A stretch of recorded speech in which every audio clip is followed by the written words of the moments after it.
وابتلينا بلوى وعلي بن ابي طالب.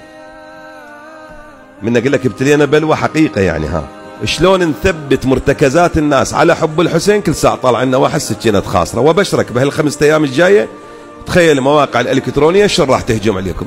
نفسهن نفس عاده، الهجوم على الطبخ تبذير واحنا فقراء ما عندنا، والهجوم على السواد واحنا ما محتاجين السواد، العراق يمر بمحنه، والهجوم على اللطم، والهجوم على البكاء، والهجوم على نفسهن بس باساليب مخترقه وجديده وظروف مواتيه، لانه تعرف الظرف العام شلون قاعد يمر البلد بازمه. انت شايف مرات من يصعدون الاعلام باتجاه جهه معينه، اتجاه قضيه معينه لاخفاء شيء اخر، مثلها بالضبط.